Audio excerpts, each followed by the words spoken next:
Mais um Pós-Venda em Foco. Estamos começando o Pós-Venda em Foco número 57, se não me engano, e hoje a gente dá início a uma guerra declarada contra o capital parado e o fim do giro no estoque de peças. É isso mesmo, esse é o assunto da live de hoje. Bom, se você caiu por aqui, por acaso, está começando agora, não entende bem o porquê que o sistema te trouxe até aqui, talvez as redes sociais acabaram fazendo você chegar por aqui. Eu sou Olavo Centeno, você está no Pós-Venda em Foco, um espaço dedicado para a gente conversar única e exclusivamente sobre vendas de peças, serviços e acessórios de concessionária, o que nós carinhosamente chamamos de pós-venda.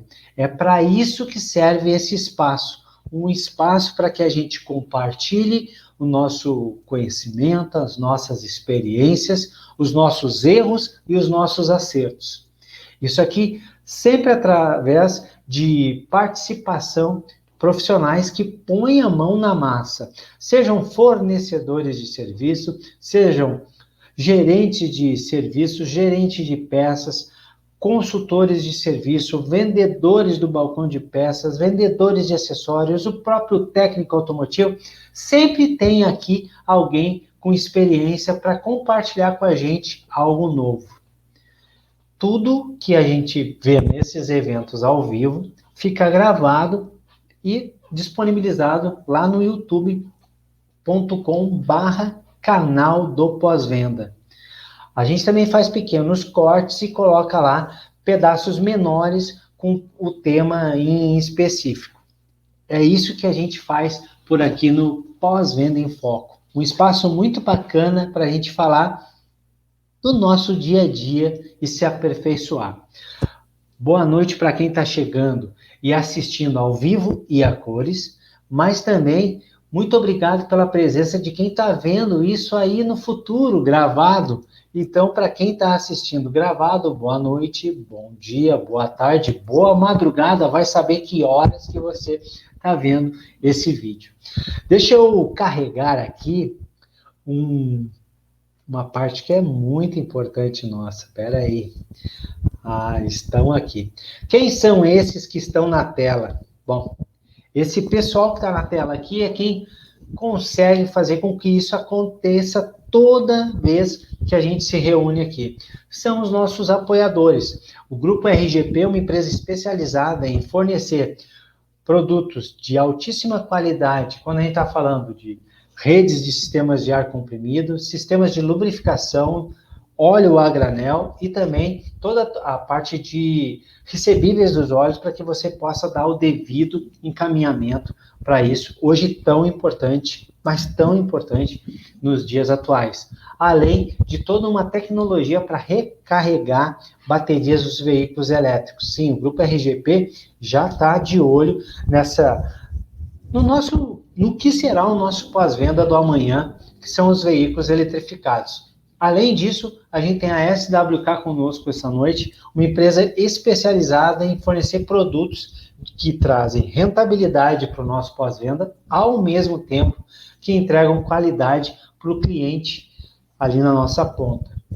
A gente sabe, esse espaço aqui, ele sempre é para isso, é para que a gente ou consiga atrair mais clientes para o nosso pós-venda, ou a gente vai, além de atrair, encantar, entregar uma jornada do cliente incrível e reter esse cliente conosco e também rentabilizar cada visita do nosso cliente. É para isso que isso aqui existe.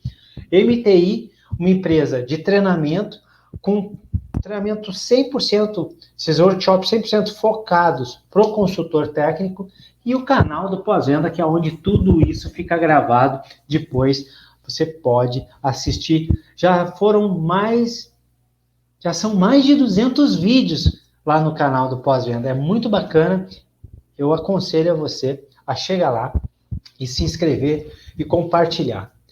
Mas chega, né? Chega de, como diz o convidado de hoje, chega de fazer propaganda, pô. Vamos trazer o convidado logo, logo. Olha, pessoal, boa noite quem está chegando aí. Muito obrigado. Espero que estão nos ouvindo. Sejam muito bem-vindos aqui. O César é uma figura sempre presente. O Eduardo de Mardi, Eduardo Aracaqui, se eu estiver falando errado, me perdoe. O Márcio, boa noite também aí. Edson, boa noite. O Éder, Danilo, sejam muito bem-vindos. E aqui a ideia é simples.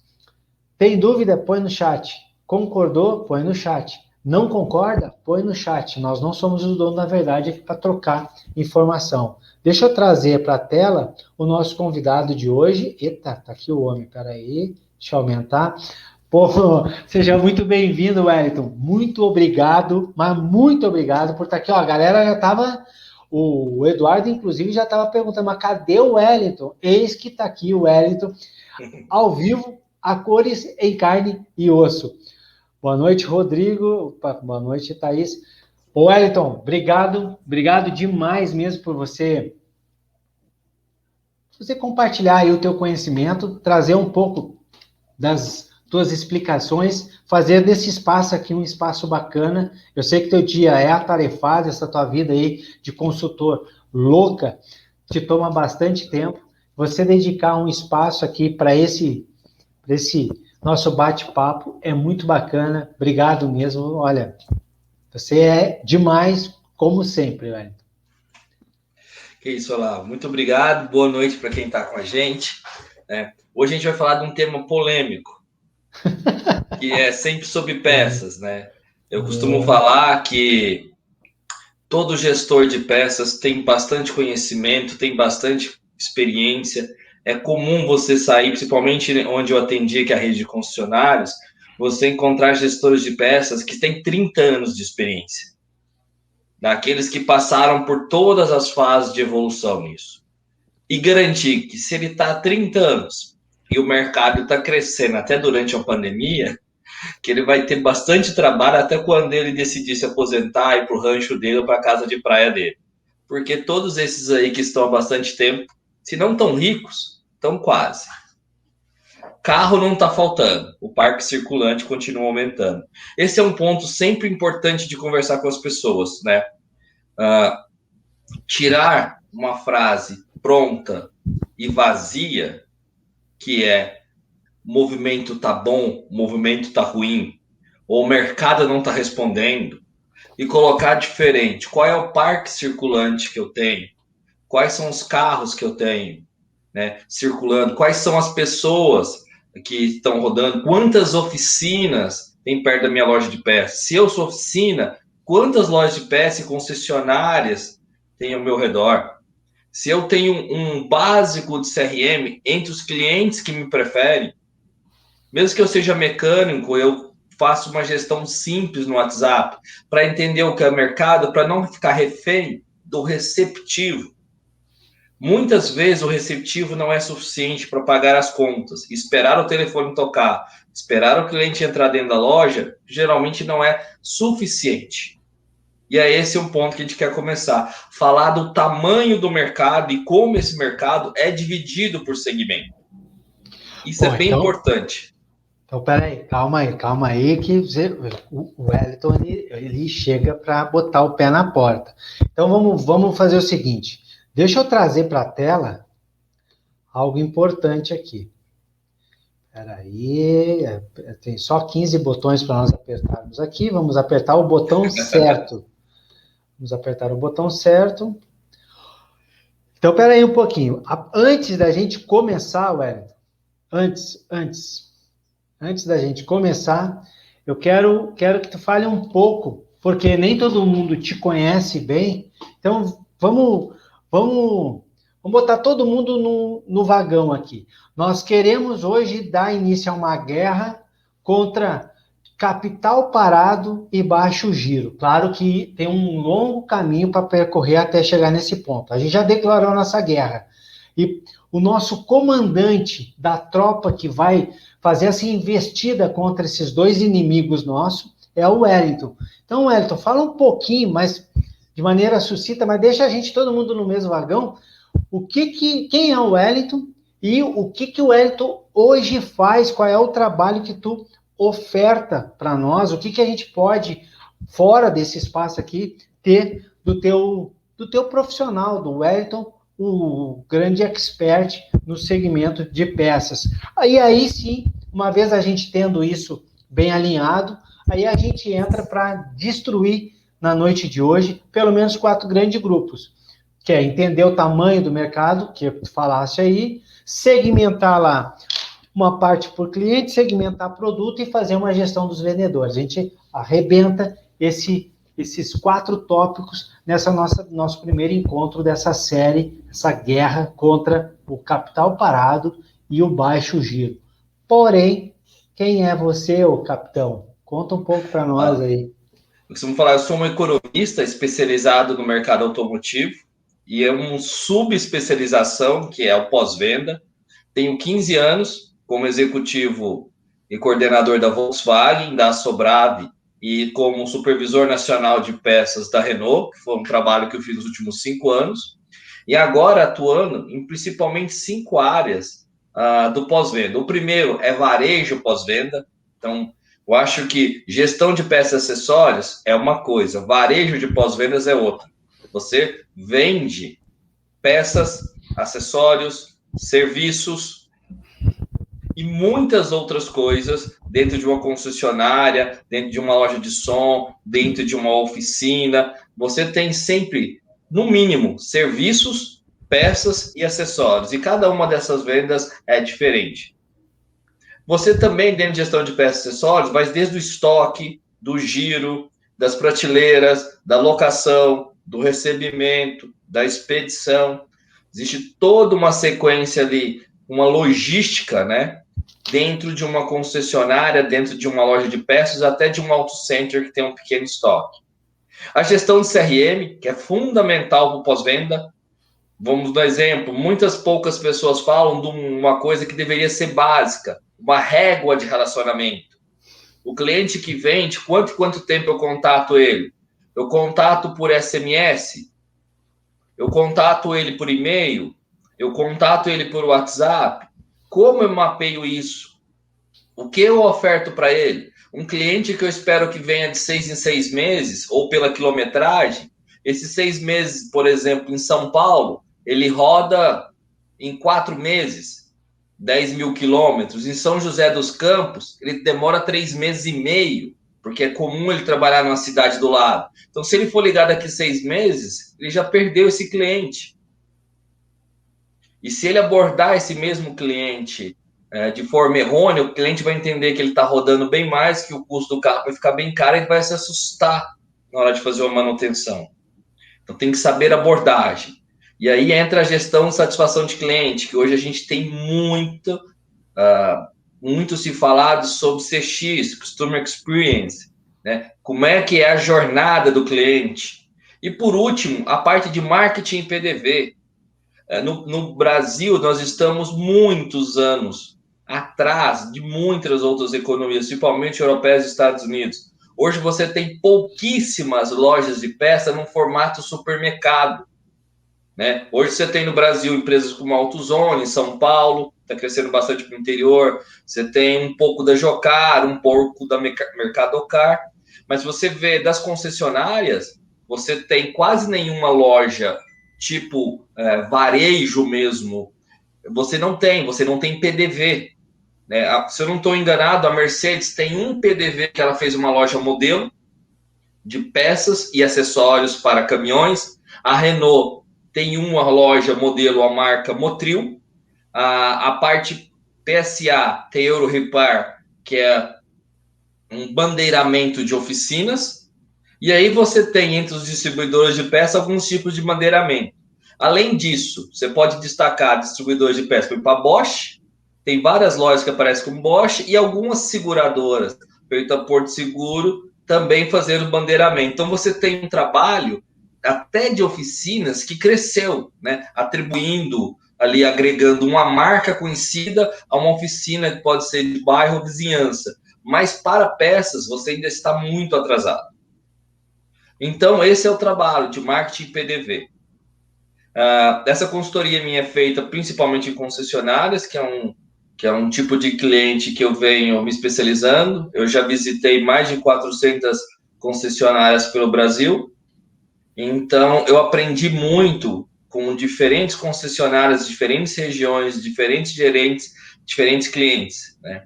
A diferença minha em relação a um gerente, por exemplo, que tem 30 anos de peça, é que ele ficou 30 anos numa região conversando com aquelas pessoas. Eu conversei sobre o mesmo assunto que ele trabalha há 30 anos, mas com inúmeras pessoas diferentes, com abordagens diferentes.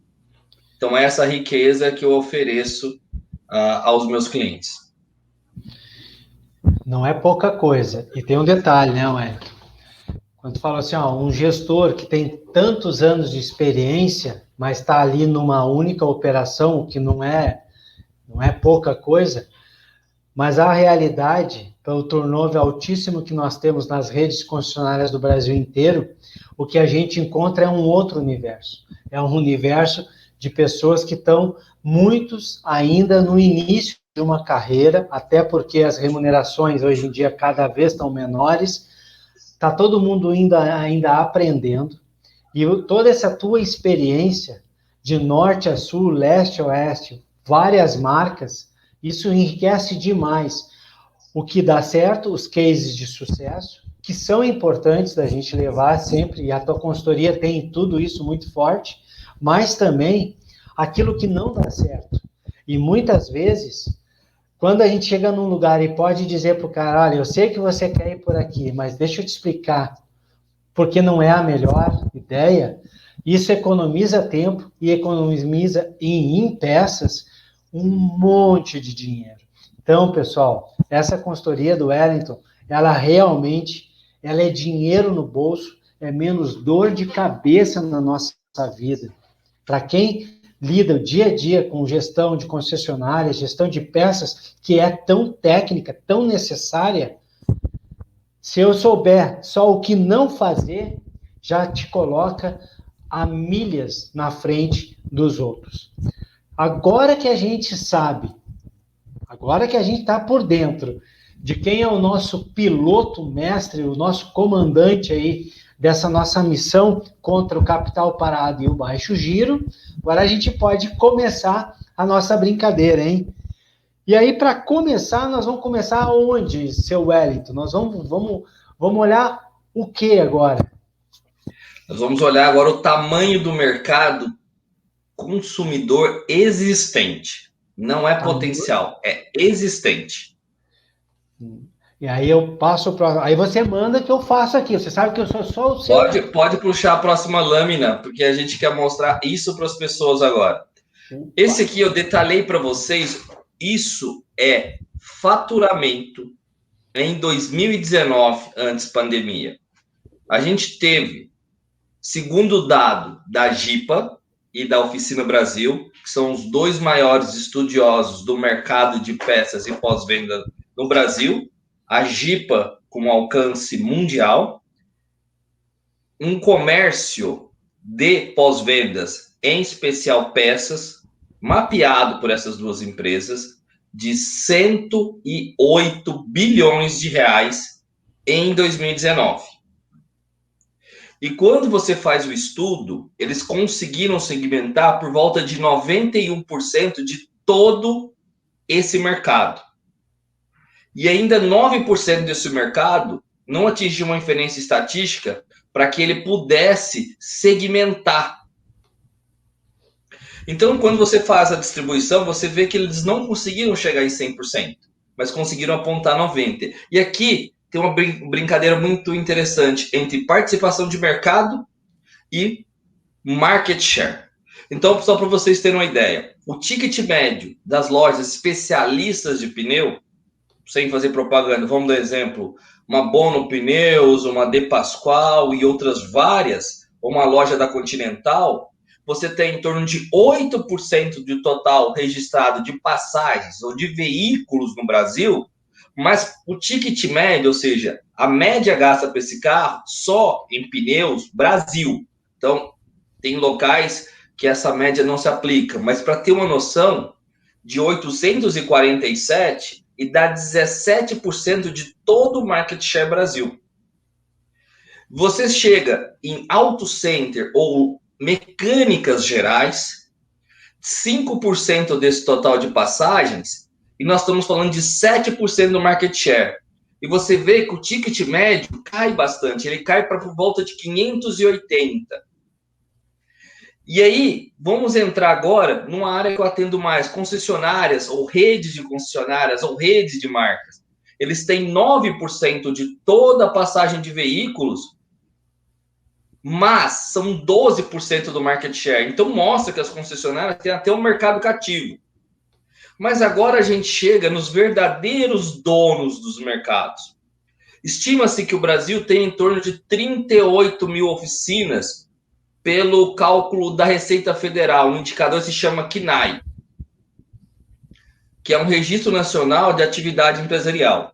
Esse total de 38 mil oficinas mecânicas independentes do Brasil representa 51% do total de passagens de veículos.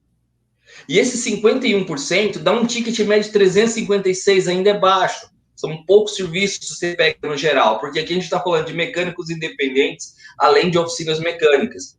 E 46% do market share. E não podemos esquecer dois segmentos que são bem específicos, mas também estão nesse bolo.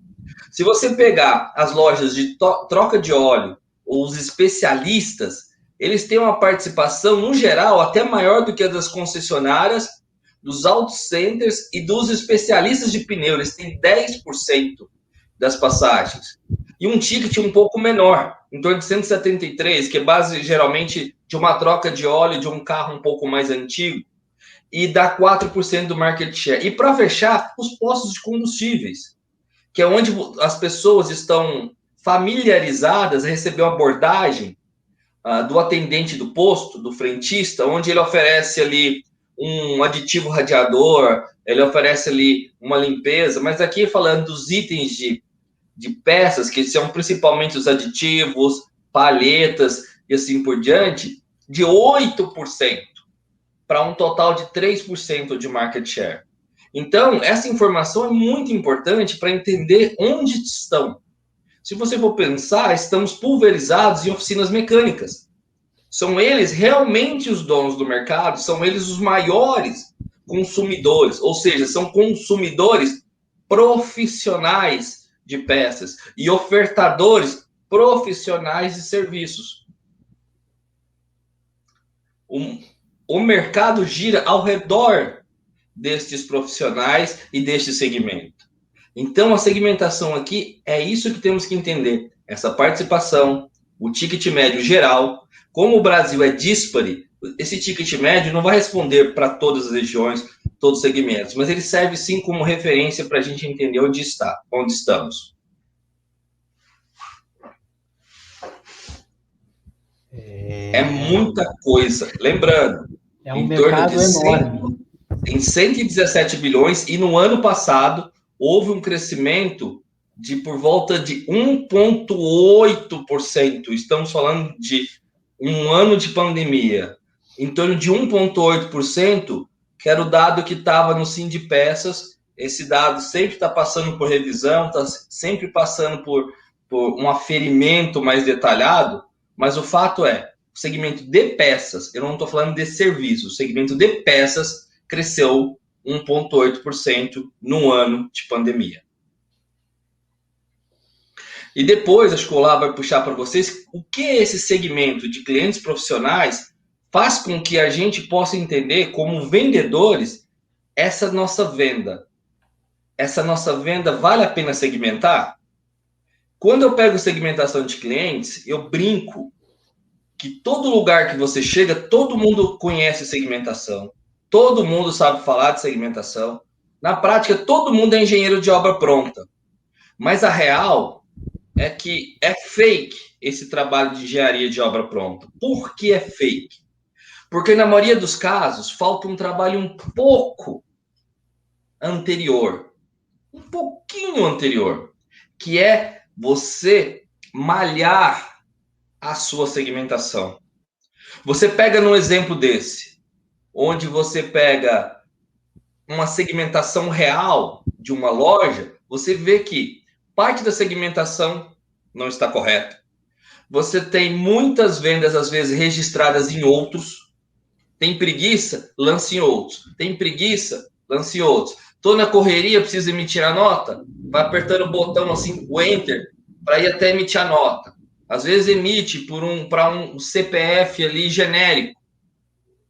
Meu Deus, mas eu fiz a venda. Seja prático. Traga o faturamento para dentro de casa. O cliente está aqui no balcão, está no telefone, não complica. E situações igual essa do dia a dia da correria faz com que o concessionário, gradativamente, ele vai perdendo, ou concessionário, ou qualquer loja de peças, oficina, vá perdendo a rastreabilidade de sua carteira. Faz com que ele perca a efetividade da carteira. E a principal efetividade de qualquer carteira é o potencial e a acuracidade do faturamento. Quando você não tem segmentação, você depende principalmente de um atendimento receptivo. Ele não está na tua mão. Então fica difícil você fazer uma previsão, um forecast de faturamento até o final do mês, porque você depende do movimento. Você não faz o movimento. Você não complementa o movimento. Então, dentro da segmentação de cliente, eu coloquei uma segmentação errada. Mas o básico da segmentação de cliente é você ter dois análises muito importantes. A participação da venda e a participação da rentabilidade. É comum em peças usar-se uma expressão de desconto. Muitas vezes o cliente chega pedindo desconto. E muitas vezes a própria equipe de vendas, antes do cliente pedir o desconto, ele já testou no sistema qual é o limite de descontos que o sistema lhe atribuiu. Então, muitas vezes, às vezes ele queima a largada de dar o desconto antes do cliente pedir. E antes de o cliente pedir, é uma situação complicada. Dizem no interior que quando a pessoa não pede e ganha, nem o obrigado é obrigação. Então, se você der o desconto para agradar seu cliente, que seja dentro da política comercial, mas valorize o desconto. Mostre que o cliente está sendo prestigiado. Ao invés de trabalhar a margem. E uma coisa básica que é comum se repetir. O que dá dinheiro não é a venda. O que dá dinheiro é a margem sobre a venda. É ela que paga as contas. Não é o faturamento, mas essa confusão simples, ela se repete no modo singelo. Então aqui eu coloquei um exemplo de uma segmentação furada. Mas essa segmentação, ela tem conserto, ela tem destino. Pode passar o próximo, Olavo? Ô, Elton, mas então antes de passar, deixa eu ver se eu estou na mesma página e a gente fazer nesse ponto aqui. Tu fez um levantamento, fez um apontamento bem preciso ali na questão dos outros. Para que o gestor de peças, o responsável, o supervisor, possa tomar decisões estratégicas, ele tem que conhecer bem da onde vêm as vendas. Por isso, segmentar os seus clientes.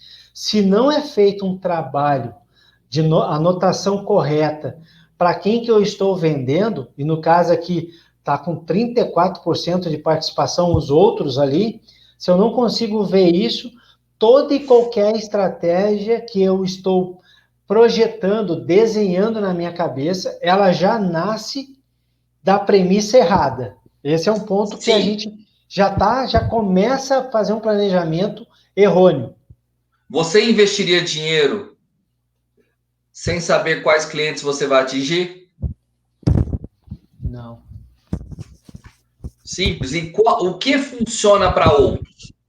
Você pode pensar ou discernir ou analisar o que funciona para uma abordagem de cliente pessoa física, o que funciona na abordagem das oficinas especializadas, o que funciona na abordagem no frotista, no governo, que principalmente são pequenas licitações de atendimento de frota, Você pode ir para uma locadora, esperar um tipo de atendimento, um tipo de negociação, mas outros não querem dizer nada. Ah, mas eu sei quem são os clientes. Aí, na sequência, Olavo, eu brinco de saber quem são os clientes. Eu brinco com as surpresas mais comuns quando eles se debruçam sobre os outros. Eu sei quem é, quem cara pálida, né? Porque eu sei quem são os clientes, depois se eu não estou mais aqui, a empresa não sabe quem é os clientes. Não pode ser assim, né? E aí tu trouxe mais um ponto também que eu achei interessante, foi a questão, tu levantou maravilhosamente bem, e para muitos que estão no chat aqui, estão nos acompanhando, sim, é uma coisa óbvia, mas ela não é uma realidade no nosso Brasil, das pessoas saberem da importância da margem, da preservação da margem, e tipos de abordagem, e como lidar com isso para cada tipo de cliente. E aí tu colocaste muito bem a questão de que eu não evitar ao máximo iniciar qualquer tipo de venda já dizendo para o nosso cliente o quanto eu posso dar de desconto. Porque se eu estou fazendo isso, eu já arranco da minha base zero, eu não tenho mais nada o que fazer na minha negociação. Se eu começo uma negociação dizendo, cara, eu posso te dar 10% de desconto, tudo que eu tinha, tudo que eu podia ali, ou talvez a cereja do bolo, que seria a última coisa que eu usaria para fazer o fechamento, eu já joguei na mesa, e aí o resto tudo serão coisas que não vão ter o mesmo peso. Então, tu tá dizendo para nós aqui que a gente, como gestor ou como colaborador do departamento de peças, nós temos que nos preparar, treinar realmente para aprender a entregar valor, a passar valor, seja valor e não preço, daquilo que nós estamos ofertando, da qualidade do produto que nós estamos ofertando, da capacidade de entrega, da velocidade de entrega, de tudo que um departamento de peça tem, que dá valor agregado, para depois, se necessário for, e a gente sabe que culturalmente é necessário no Brasil, ir lidando com a questão do desconto e ir lidando com a questão de desconto gradual para que eu possa fechar com o cliente mantendo a melhor margem possível. Basicamente foi isso, né? Você tem duas abordagens que eu acho que é bem interessante de você colocar. A primeira, que eu lembro uma vez que um pessoal da agência que atendia na época eu trabalhava na Renault, DPZT, falou pra gente que foi bem legal. Quando você não sabe o target do seu anúncio, na sua porta pode entrar todo tipo de cliente. E a segunda coisa que eu digo é, a partir do momento que você trata todos os clientes iguais, você deixou todos os seus features para trás. Vamos dar um exemplo. Se você coloca um preço de um cliente pessoa física que vai comprar num ciclo de 6 em 6 meses ou 1 em 1 ano de você, de uma oficina especializada, às vezes a oficina compra e ela vai pegar uma pequena margem ali e ganhar do cliente, porque isso é importante para a sustentabilidade do negócio dele. Ou até a oficina compra e o desconto que ele tem, ele repassa para o cliente. Mas se você vai direto para o cliente, você perde esse cara importante que precisa sustentar o negócio.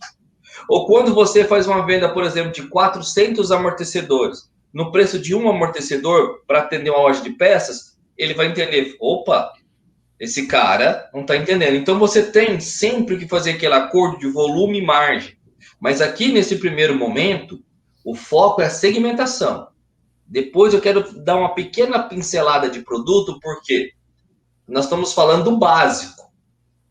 Nós estamos falando do básico. O Márcio fez uma abordagem muito interessante, diminuir a comissão da venda e aumentar o percentual da margem. Eu estou levantando a bola, Marcelo, para mim fechar lá no início, em cima do controle de gestão de vendedores. Então, passa mais um que eu vou brincar. Lembrando que aqui nós estamos falando do básico, da catalogação. Não adianta analisarmos margem, não adianta analisarmos participação se a nossa segmentação está errada. Nossos dados estão errados. Nós teremos uma visão turva. Aqui eu coloquei num básico que é muito normal. Os quadros à direita, eu coloquei loja de peças e oficinas de um cliente muito grande. Quando você chegar na loja de peças, Salomão, vamos segmentar. segmentamos. E fomos segmentar todas as lojas de peça a partir do outros. Aí nós vimos que das lojas de peças que estavam em outros, 8 clientes do total de lojas de peças era 90% da venda. Então, praticamente, se você tem em torno de 100 clientes no outros, significa que você tem uma puta concentração, quando você faz um Pareto, da venda em 8 clientes. Porque os 8 clientes talvez são regulares, né? São clientes que se repetem, têm uma cultura de comprar. Para todos os outros, foram na sua loja quando precisou de alguma coisa, ou por estar perto de você, ou por ter não achado em nenhum dos outros lugares. Ou seja, são clientes esporádicos que você não sabia nem que estava na sua segmentação e você nunca trabalhou. Do lado de oficina, uma concentração maior ainda. 6 clientes, 90% da venda.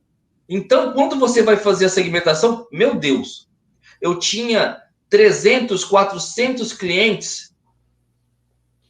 E quando eu vi, na prática, eu tinha 8 mais 6 clientes frequentes e o restante eu tinha apenas registro de venda, porque não se tornaram clientes. Registro de venda é uma nota fiscal e uns dados registrados na nota fiscal. Parte do outros aparecia como um CPF fake, que você nunca vai conseguir catalogar. E aqui do lado eu coloquei uma coisa básica, mas que para a maioria dos lugares ainda não é comum. Você fazer uma colinha da sua segmentação. Por quê? Dentro do sistema, que é comum em concessionárias e lojas de peças, usarmos 2 siglas para designarmos o sistema da concessionária. Ou chamamos de ERP, ou chamamos de DMS. Quando você vai entrar no DMS, você tem uma limitação. Se você, por exemplo, é uma concessionária, a segmentação chave, a segmentação linha, já vem da concessionária ou até da associação daquela marca. Por exemplo, se vai vir loja especializada, se vai vir oficina, se vai vir auto center, se vai vir frotista, se vai vir governo. Então ele coloca lá, geralmente são 8, 9. Mas na vida real, você tem 200 outros nomes que não batem com essa segmentação padrão que você tem do seu fornecedor. Então, você tem que fazer um depara no seu análise. Nesse exemplo aqui, na coluna 1, depois a gente vai passar esse material para você, o que seriam oficinas especializadas? Seriam um mecânico de automóvel CPF, que compra regularmente. Então, ele não é um cliente pessoa física, ele é um mecânico que tem uma oficina, mas trabalha como pessoa física. Entre um eletricista de pessoa física, oficinas mecânicas pequenas, e aí você pode delinear por uma média de faturamento ou média de compra. Você tem os eletricistas de automóveis, você tem, por exemplo, pequenas oficinas de frotas de locadoras ou de empresas, e você coloca todo nesse bloco de oficinas especializadas. Então, quando você vê o que é oficina especializada, esse depara, você sabe entender. E para esse cliente, você pode colocar um desconto na política já parametrizar o sistema ou fazer inverso. Qual é a margem que eu preciso ter para atender esse segmento de clientes? E sempre quando você for evoluir, colocar e tentar desenvolver dentro do seu DMS o famoso CMV, custo da mercadoria vendida. É mais interessante você fazer por clientes similares, porque você tem uma chance de ter uma maior acuracidade. O Dário levantou uma coisa: as concessionárias do Brasil historicamente não possuem DMS preparado. Na prática, 100% dos DMS tem alguma segmentação, mas você acaba precisando fazer o depara para conseguir enxergar no seu sistema, no seu DMS ou RP, um mínimo de segmentação. Mas hoje, Dário, 100% dos sistemas já tem a coluna de segmentação. E ali você coloca 2 coisas básicas que influenciam muito na venda. E poucas vezes são abordadas, ou quando são abordadas, são ações que eu costumo falar, ações mestre do mago. Lembra do desenho Caverna do Dragão? Do nada ele aparecia, do nada ele sumia. Então você pega a primeira, prazo de pagamento. Para esse cliente, como é que você vai trabalhar o prazo de pagamento? É à vista, cartão até 3 vezes ou não, qual a parcela mínima, você vai aceitar boleto dele, você vai aceitar Pix dele. Se você for aceitar tudo isso do cliente, como é que você faz o gestão de carteira, liberação de limite de crédito, cobrança. Você tem que ter uma ficha, às vezes pedir um contrato social, fazer uma pesquisa na junta comercial, uma pesquisa no Serasa.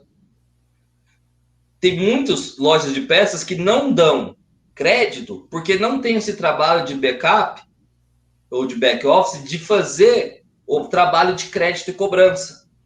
Mas se você não tem tudo isso, você tem que se evoluir nas ações de, por exemplo, pagamento com cartão. Aquela oficina pequena, o contrato de social é regular, tem um sócio lá que está com protesto. Oferece o cartão. Um meio digital, um e-commerce. Se o cliente não pode vir na sua loja e você tem entrega, combina com um financeiro de ter uma maquininha de cartão básico para ir até o cliente. Você está colocando soluções do cliente. Isso tem que ser pensado na hora que você vai fazer a segmentação. E por último, a forma de pagamento. Que tipo de cartão você aceita, que não aceita? Você vai mandar um link para ele pagar na internet? Você vai mandar a maquininha? Depósito em conta? Quantas vezes passou uma hora pura que o cliente falou assim, eu faço um Pix. A equipe de vendas não tem noção do qual é o Pix, se é e-mail, se é telefone, se é CNPJ. Aí ficam todos catando coquinho e o cliente às vezes esperando o telefone ou fazendo papel de bobo no balcão. Essas situações são corriqueiras, nós estamos dizendo do básico. Segmentação está errada. Volte um passo para trás e trabalhe isso. E no próximo ponto, eu acho que alguém abordou aí sobre a curva ABC de clientes. Eu coloco uma segmentação um pouco melhor que a de ABC. A ABC, quando eu coloquei 8 clientes, 90% da venda, que eu fiz um Pareto, é o mesmo critério da ABC, participação no total e participação acumulada. Então, do lado direito, nós temos duas curvas ABC, uma ABC segmentada de loja de peças e uma ABC segmentada de oficina especializada. Mas no próximo lâmina, eu quero mostrar uma segmentação que é mais mastigada, vamos dizer assim. Posso passar? Sim, por favor. Essa segmentação, até quem não tem um DMS evoluído, pode fazer no Excel. Mas lembrando, tudo que você vai segmentar, você tem que parametrizar. Então, a gente chama ela de RFV, essência, né? Que é atribuir um período, frequência, que é atribuir a quantidade e valor. Então, você dá, por exemplo, do lado direito, eu coloquei lá um score 3. Então, uma referência, uma recência 3, um R3. O cliente comprou em menos de 30 dias, num período de um mês, uma frequência mais de uma vez, maior do que 1, e um valor maior do que 1.000. Isso aqui parece que você vai criar um espaço grande, um grupo muito grande de clientes. Mas na maioria dos clientes, quando você classifica, um cliente 333 não dá 4% do total. E esse cliente 333, você pode atribuir, feito essa coluna do meio, um cliente 333, ligação diária, visitas periódicas. Então, conforme a classificação do cliente, você pode atribuir a tarefa. E a tarefa pode vir no Excel, você criando uma lista para o vendedor, uma colinha para a sua equipe de vendas. Então, fica bem mastigado. Você está ponderando por período, você está ponderando por frequência e você está ponderando por ticket. É simples, né? O Dário voltou a falar aqui sobre o financeiro. Você atribuir o limite. Você ter uma parte de gestão de crédito e cobrança. Lembrando que nas lojas de peças e principalmente nas concessionárias, quem dá o crédito para os clientes de peça são as próprias lojas. Você tem poucas factories, são empresas que compram títulos. Você não faz financiamentos para esses clientes. Você, via concessionária, você faz uma liberação de limite, você faz uma gestão de crédito e cobrança e você assume, via lojista ou concessionário, o risco de inadimplência, que também tem que entrar no cálculo do seu objetivo de margem, no cálculo do CMV, do custo da mercadoria vendida. Porque é normal hoje trabalhar em torno, mesmo em pandemia, de 5% de inadimplência. Então, na hora que você vai fazer o markup do preço, você precisa atribuir o risco de inadimplência neste markup, porque ele é real E, principalmente em oficinas, é muito comum. Você tem o cara fecha um ponto aqui, abre um ponto ali, o contrato social está no nome de terceiros, às vezes são parentes. Então, às vezes você faz mais a liberação de crédito pelo relacionamento do cliente do que pela documentação. Então, existem inúmeras situações possíveis. E aí, para brincar com a segmentação, o Álvaro falou assim, muito básico. Álvaro, 70%, 80% dos revendedores de peça têm dificuldade de ter uma segmentação e trabalham ainda na venda receptiva. Tá? Eles trabalham em cima de uma demanda. E aí você tem algumas pessoas atrás, você tem ainda supervisores de peça, supervisores comerciais de peça, que 60% do tempo dele é sobre liberar ou não desconto para a equipe de vendas. Ele é uma espécie de leão de chácara da margem. Ao invés de ser um cara, um tocador de bumbo, por exemplo, de tambor, do ritmo de prospecção, do ritmo de venda ativa. Infelizmente, essa realidade acontece. Nós temos bons casos, claro que temos, aprendemos com eles, mas ainda temos muito terreno a ser arado antes de chamar o básico de básico. Então, antes de tu der uma avançar nisso aqui, eu concordo contigo que tem 2 pontos bem importantes, é bem legal isso que o Álvaro trouxe, assim, nós temos no Brasil 2 realidades bem distintas. Nós temos um pequeno grupo de gestores do departamento de peças, do business peças, em que tocam um negócio de maneira técnica, extremamente técnica, e claro, por serem grandes líderes também, eles têm o time na mão, e aí eles entendem muito bem de segmentação, até fazem uma segmentação mais afinada, mais apurada, como essa mesmo, em que a gente usa a recência, a frequência e o valor, porque ali tem um trabalho muito mais apurado, tem o time na mão e o time sabe por que está fazendo tal coisa. O time sabe por que tem que fazer uma ligação para equilibrar a frequência. Sabe por que ele está fazendo uma ligação para uma recuperação. Sabe por que ele está fazendo uma ligação? Porque ele vai fazer uma visita diária. Porque ele sabe que ele está fazendo aquilo para um grupo de clientes que estão segmentados com base nessa segmentação extremamente afinada, e aí sabendo o porquê o cara se coloca em campo de uma maneira melhor.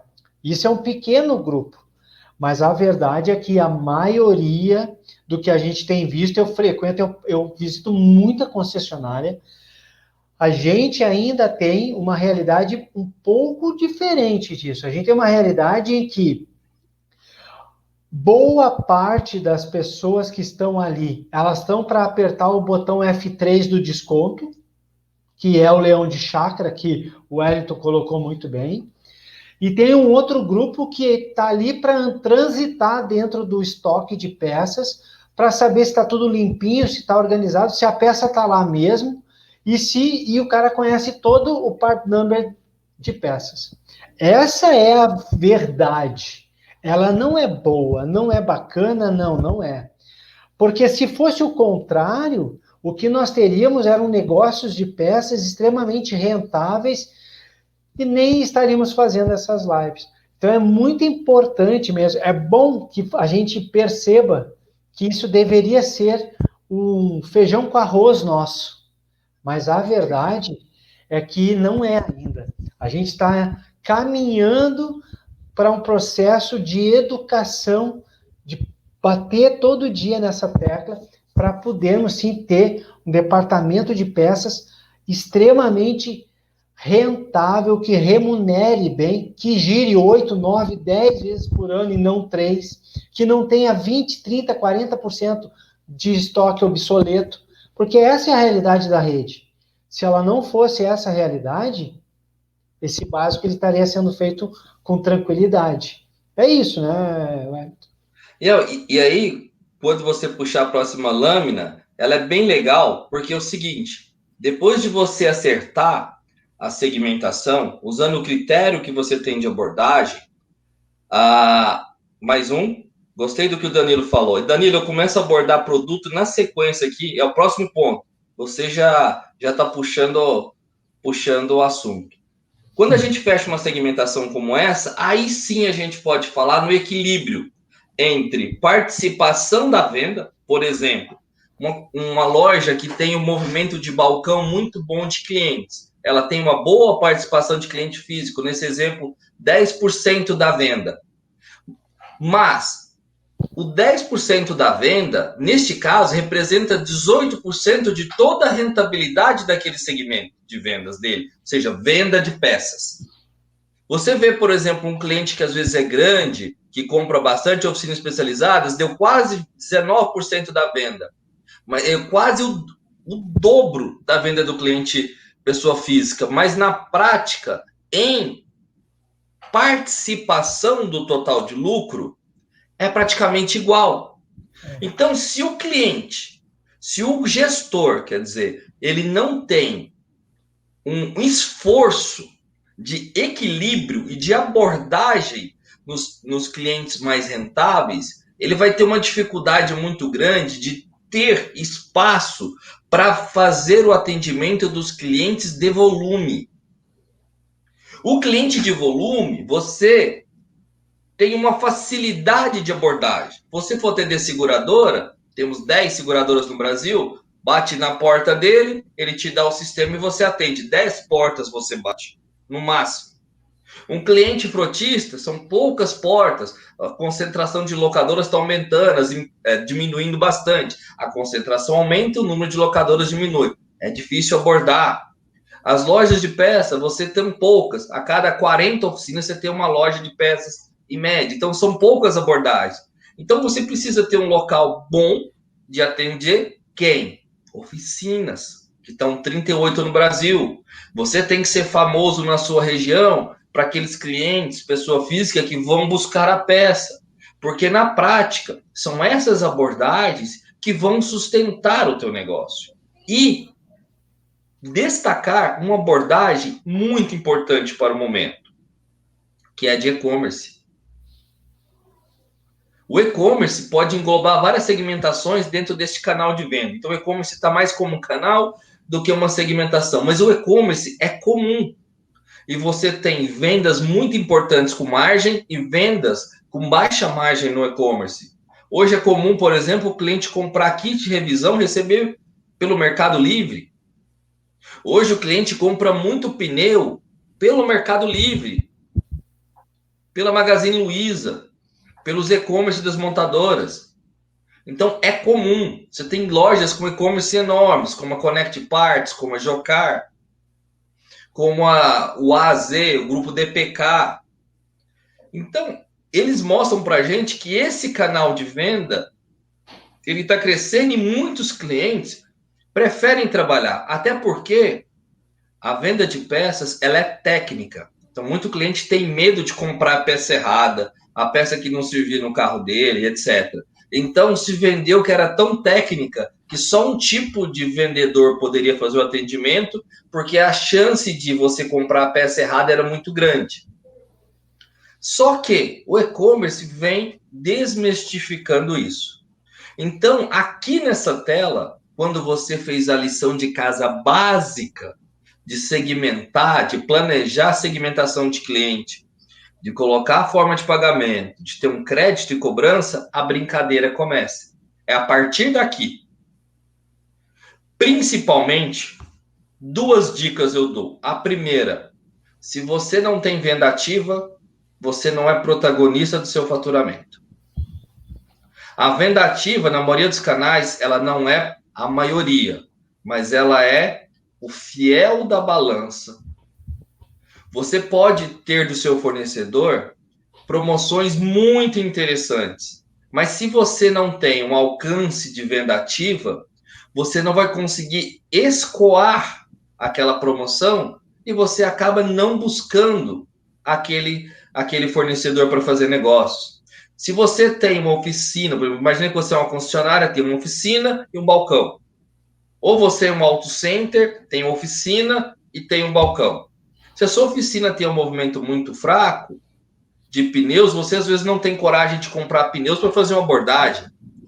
Mas hoje você tem e-commerce de pneus que é só um armazém e o cara só vende pneus e não faz nem alinhamento, não faz nada. Ele manda por transportadora 4, 5 pneus. Tá? Hoje, se você for pensar, tem um comércio de mais de 1 bilhão. No Mercado Livre, dá em torno de, se eu não estou enganado, quase 300 milhões em pneus. Só que eu estou falando de pneus de moto, de veículos e até de máquinas e implementos, incluindo caminhões. É muito dinheiro de pneus que está migrando para o e-commerce. O pneu está se tornando uma commodity. E cada vez que se torna commodities, o e-commerce tem vantagens. Então, esse canal do e-commerce, para algumas linhas de produto, principalmente óleo e pneu, óleo era técnico e não é mais, pneu era técnico e não é mais, esses produtos vão encaminhar para o e-commerce, você terá que trabalhar volume, porque a margem deles está cada dia ficando menor. Então, dentro da segmentação de cliente, nós falamos do básico, que muitas vezes dá bastante trabalho. E aí, Olavo, quero brincar o básico da segmentação de produto.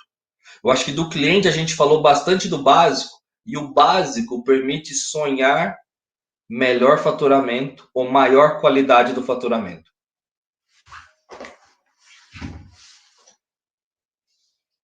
Vamos para produto. Produto. Essa é a melhor brincadeira. Isso aqui vale muito falar de segmentação de produto. O que eu aprendi com os grandes distribuidores do Brasil quando eu fui visitá-los para poder aprender. Eu não estou falando de concessionária, estou falando dos maiores distribuidores do Brasil. Eles trabalham linhas de produtos e margem de produtos. Por exemplo, família de desgaste e manutenção. Eles trabalham a subfamília de amortecedores. Amortecedor, eu tenho uma margem, eu consigo trabalhar. E isso faz, principalmente, com que o cliente, às vezes, tenha que ir mais de um lugar para obter o conjunto. O que eu estou querendo dizer com isso? A partir do momento que os grandes distribuidores trabalham focado em linhas de produtos que eles podem ter maior margem e maior giro, pode ser que algumas peças, principalmente complementos daquele conjunto mecânico, aquele distribuidor não tenha. E ele tenha que ir num segundo, um terceiro lugar. Por quê? Porque o fornecedor, o distribuidor analisar aquele SKU, por exemplo, com a arruela, ele poderia ter colocado algum outro produto que dava um retorno muito maior do que ele naquele espaço de prateleira, que ele não quer vender mais arruela, ele não quer vender mais porca-altravante, alguns batentes que são baratos ele não quer vender, mas ele vende lá o amortecedor, o batente principal e o rolamento, por exemplo. Então, você às vezes tem que ir em dois lugares. Por que eles trabalham isso? Porque é onde eles maximizam o retorno do investimento. Então, ninguém vai conseguir ganhar dinheiro trabalhando tudo. Você tem especialistas. Aqui nesse exemplo, eu coloquei, baseado, eu peguei uma montadora X, peguei a segmentação da própria tabela da montadora. Então, para cada part number já vem uma segmentação. Eu só fiz um filtro em relação à participação da venda e à participação da rentabilidade. Lembrando que alguns distribuidores, o grupo de desconto pode variar de até 4, 5 em relação ao custo normal, em relação ao preço gerido de venda. E aí você tem inúmeros análises. Muitas vezes você não vende no preço gerido de venda porque você dá desconto, ou algumas vezes em relação ao fornecedor, o fornecedor faz promoções relâmpago ou vendas em grandes quantidades, que você compra abaixo do custo de tabela também. Então, mas para isso, onde está o teu maior lucro? Vamos, por exemplo, imagina que uma loja de peças ficou especialista em carroceria. Pegou carroceria, faróis e lanternas. Ele é muito bom nisso. Então, em carroceria, ele vende 22% do valor do total de peças. Aqui eu não coloquei por quantidade, coloquei por valor. Lembrando que peças de carroceria ocupam grande espaço no estoque. Se você faz entrega, precisa de uma entrega especializada, precisa entregar um capô amassado, você entregar uma lateral amassada, o cliente não receberá e você ainda terá o custo de devolução. Então aqui, por exemplo, nesse exemplo de uma concessionária X, ele tinha 22% do total de venda, e aí até a participação de lucro, ele conseguia ter uma boa participação de lucro em desgaste, muito baixa. Em manutenção, interessante. Em carroceria, baixa. Então, o item que ia trabalhar volume numa cobertura boa de atendimento, mas necessariamente não dava tanto retorno. Em faróis e lanterna, ele também tinha uma margem baixa, porque muitas vezes ele está fornecendo principalmente seguradora, lojas de vidros, naquilo que você tem na franquia do próprio seguro contratado. Então, você está caminhando para alguns itens serem commodities. Do outro lado, você tem contas que precisam ser separadas para você analisar a sua eficiência em relação ao que o mercado paga. Por exemplo, óleos e lubrificantes e pneus. Óleos, quando você vai trabalhar, por exemplo, no mercado de venda ativa de óleo, a margem gira a partir de 6, e aí varia por tipo de venda, mas a margem de óleo, revender óleo para um distribuidor, revender óleo para uma loja de pneu, a margem gira em torno de 6, estourando 10%. Já quando a gente fala de pneus, aí é uma briga, porque você tem três grandes nichos de pneus. Você tem um até o aro 14, que é uma briga de foice. Quase ninguém consegue fazer margem nesse mercado, mas é o maior mercado em quantidade. A partir da roda aro 15, você sim consegue vender pneus de aro prêmio.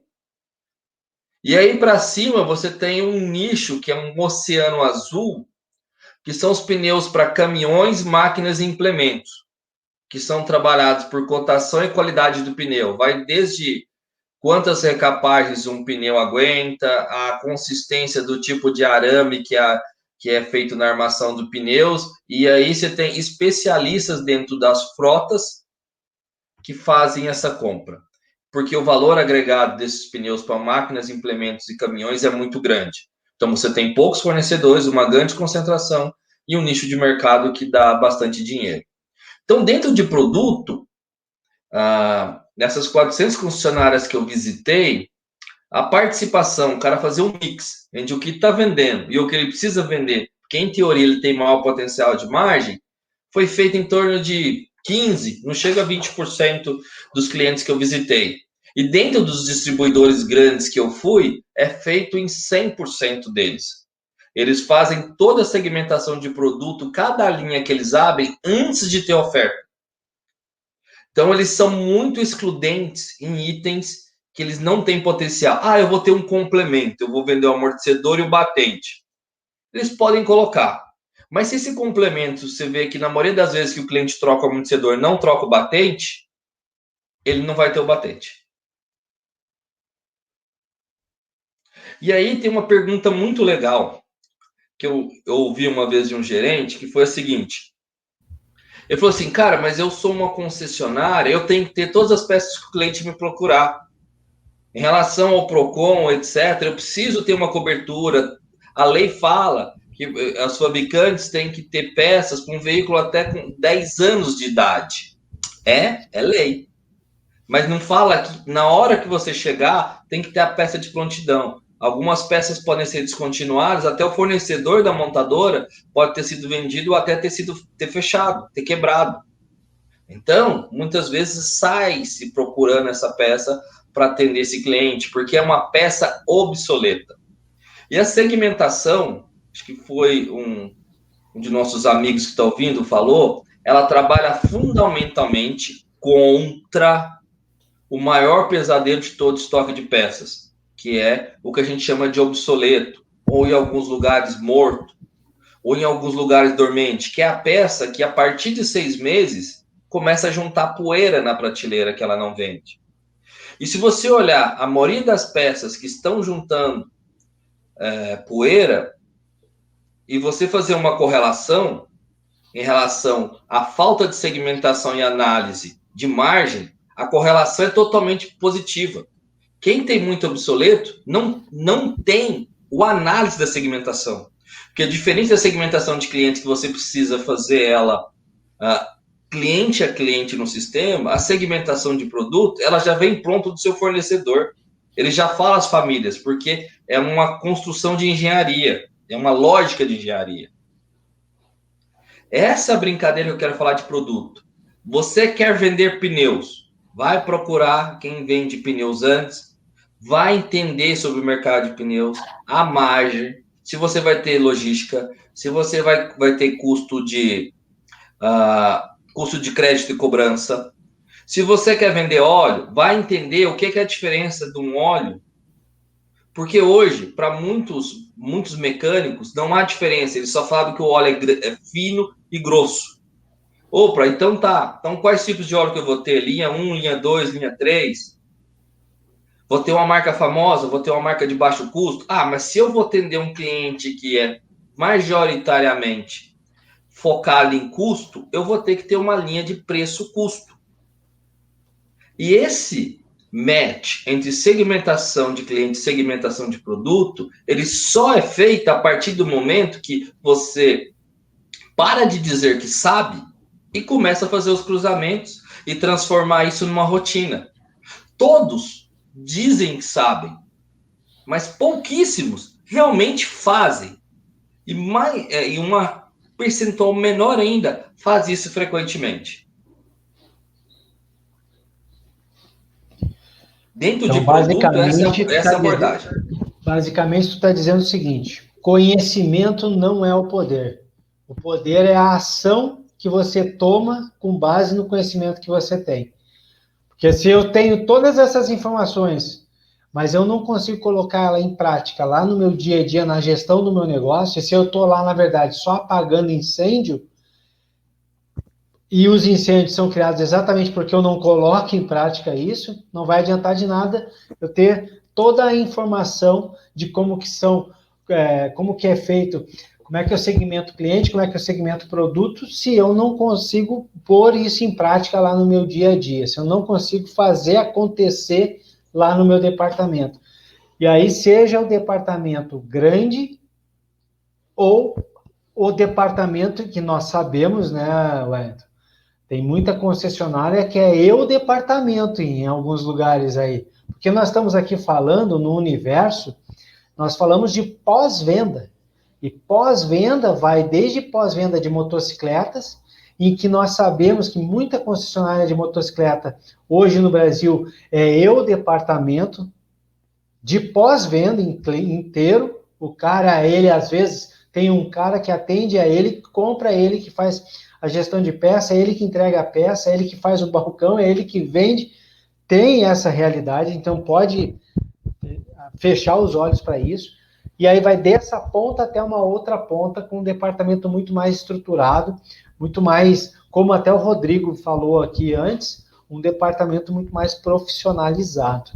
Mas a diferença, na verdade, não é só o conhecimento, mas sim pôr em prática essas ações, fazer acontecer. O gestor ter esse conhecimento e começar a botar em prática, e ele, além de botar em prática, ele tem que ser um monstro de um líder para que ele consiga fazer com que os outros colegas, pelo menos do departamento de peça, vá entendendo isso também e ajudando nesse processo, entendendo isso. Porque sabe melhor do que eu, né, Wellington? O gestor, às vezes, está ali e ele tem o departamento todo contra ele. Porque quando o cara conhece segmentação, tem o conhecimento, e ele quer implementar, qual é a primeira coisa qual é o primeiro grande obstáculo que ele vai se deparar? Porque se ele chega para o titular e diz, olha, a partir de agora nós vamos começar a implementar um processo assim, assim, assim, que vai fazer com que o dinheiro fique menos tempo parado, que o nosso estoque gira, que nós vamos ter uma margem melhor, qual é o titular que vai dizer, não, não quero? O cara vai dizer, cara, foi para isso que eu te contratei, bota lá, vai fazer acontecer. Só que a primeira vez que ele for conversar com o time dele, ali é o primeiro grande obstáculo.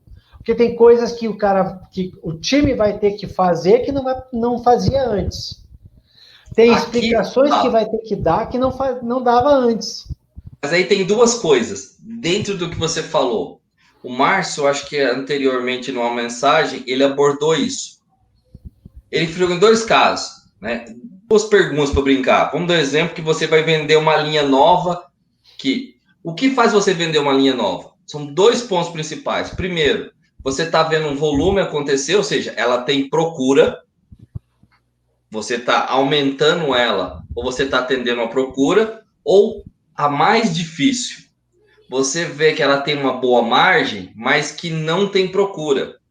Essa é a mais difícil, porque se ela não tem procura e tem boa margem, você tem que analisar se você não tem venda ativa e se você precisa mudar o comportamento da tua equipe para fazer a abordagem desses itens de margem. Porque muitas vezes, por exemplo, você está num grupo que ferramentas tem por exemplo, uma margem boa para se trabalhar, mas ferramentas têm pouca procura. Você vai ter que ir num raio maior para conseguir fazer uma boa venda de ferramentas e ter aquela margem. Então, lembrando, que faz o cara pensar uma nova linha de produtos? A procura, que já está acontecendo, seja ela de item de boa margem ou de baixa margem. Geralmente é o que começa mais atropelado, ele vai atendendo de qualquer jeito e tem uma curva de aprendizado, que precisa ser rápida, ou o dia que ele parou para fazer a análise e ele descobriu alguns part numbers ou alguma família que ele tem uma margem muito boa, mas que ele não consegue realizar essa margem, fica no potencial. Essa última é a mais difícil, a que envolve maior dificuldade com a equipe de vendas. Mas hoje é muito comum nas concessionárias o pagamento à equipe de vendas atrelado tanto ao volume e principalmente à margem. Então, conforme o vendedor está entregando e conforme o vendedor está trazendo retorno para a empresa, a parte deste retorno começa a vir mais para o vendedor. Só pegar um negócio aqui. Esse é o ponto da segmentação. Eu acho que agora a gente entra na última parte da segmentação, Olavo, quando a gente brinca de produto, que é um básico para os vendedores. O básico para os vendedores aqui é fundamental. Então, porque a gente começa a brincar... de gestão dos vendedores. Como você mesmo diz, eu fui lá, eu conversei com o titular, o diretor, ele gostou do meu projeto, eu voltei para a minha equipe de vendas com um grande desafio. Só um momento aqui, Olavo, que acho que a bateria viciou. Só um segundo, por favor. Problemas técnicos no momento. Isso não são problemas técnicos, são coisas da vida. Acontecem nas melhores famílias.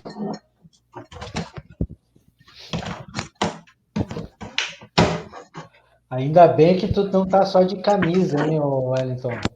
Não, que isso. Não sou William Bonner, não tô usando bermuda aí embaixo. Não, porque Sempre. o nosso que... time que tá assistindo tudo aqui, só me faltava tu levantar aí, tá de bermuda, uma bermudinha, xadrezinha, e acaba. Não tem esse perigo. Hoje eu ainda, geralmente, gosto de participar de terno, mas a ideia era fazer mais informal. Aqui, entrou na última parte, nós falamos do tamanho do mercado, né? Quais são os nichos que abocanham. Começamos um pouco de ajustar a segmentação de tipo de cliente para a gente poder sonhar com os clientes mais rentáveis. Conversamos um pouco sobre o produto para a gente ver se consegue fazer o match entre produto e segmento de cliente. E conversar um pouco com os vendedores sobre alguns indicadores básicos. Hoje eu não vou falar sobre tipos de comissionamento, eu vou falar sobre o básico dos vendedores. Então aqui eu coloquei alguns indicadores simples de acompanhamento e alguns indicadores simples de produtividade. Esse quadro de gestão é um quadro genérico que vale até para quem não tem um bom sistema. Para quem tem um bom sistema, existem outros indicadores. Aqui eles estão falando da linha básica, ou seja, o que eu consigo medir de produtividade sem ter um sistema muito robusto. Então, o básico é ter um quadro de gestão diária. Dessas 400 concessionárias que eu visitei, e muitas lojas de peças, eu posso dizer que a maioria não tinha um quadro de gestão atualizado. A maioria.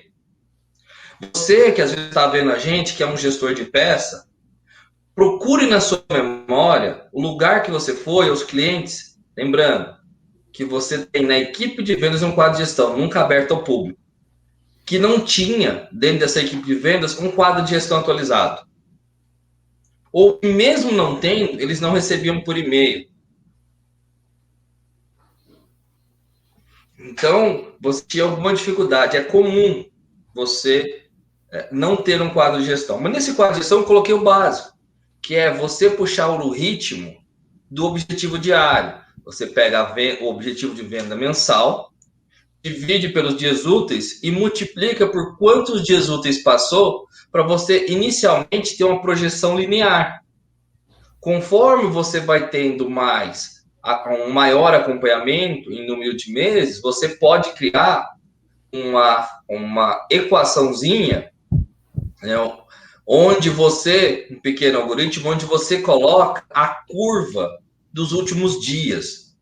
Porque você sempre tem uma velocidade maior de vendas nos últimos 5 dias úteis. Então, você inicialmente começa com um quadro simples linear e depois existem fórmulas simples de você fazer no Excel e colocar no seu quadro de gestão, que ele pega a média dos últimos dias úteis dos meses anteriores e consegue aproximar em relação à tua realidade para fazer um forecast mais assertivo. O que deve ser acompanhado também é o básico da rentabilidade. Por exemplo, nesse cliente, o objetivo é 27. Quais são os vendedores que estão atendendo? Aqui é fácil você ver se o vendedor trabalha em um segmento específico, que às vezes a margem dele é diferente de um vendedor genérico, né? Aqui eu coloquei um exemplo de um balconista, de um telepeças segmentado, um e-commerce e um vendedor porta a porta, um vendedor externo. As margens são diferentes. Os segmentos de clientes abordados são diferentes. O valor de venda, por característica de vendedor, é diferente. O normal de você ter um balconista hoje é pelo menos 65 mil. Porque se você tem um salário médio de em torno de 1.400, que é o mínimo do sindicato, mais o famoso DSR, descanso semanal remunerado, é a partir de 65 mil, 75 mil que o vendedor se paga. Então, é um mínimo ali. Para um telepeça, se fala de 110 mil a 120 mil. Ou seja, é um regular, um telepeças maduro.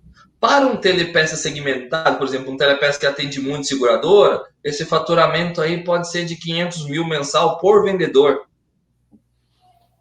Eu conheço muitos vendedores que vendem regularmente mais de 350 mil no período de mês.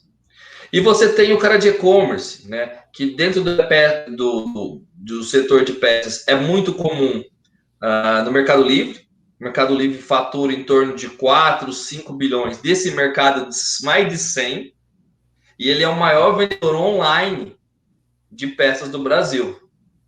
Então, se você tem peças e ainda não está lá, analisa o custo da operação, se vale a pena. Mas essa vitrine é, no mínimo, um primeiro passo para que você precisa, porque você possa aprender sobre e-commerce. O Rodrigo trouxe uma abordagem muito interessante. É diferente. Um balconista, por exemplo, ele atende muitas pessoas físicas. Ele fica de pé sobre o balcão. Então, ele tem que cuidar da limpeza do balcão. Ele tem que ser muito educado, entender o catálogo, para que ele possa apoiar o cliente. Um balconista, em teoria, ele atende poucas ligações, porque ele atende mais as pessoas presencialmente. Um telepeça, você tem dois tipos básicos de telepeça. Telepeça ativo e receptivo.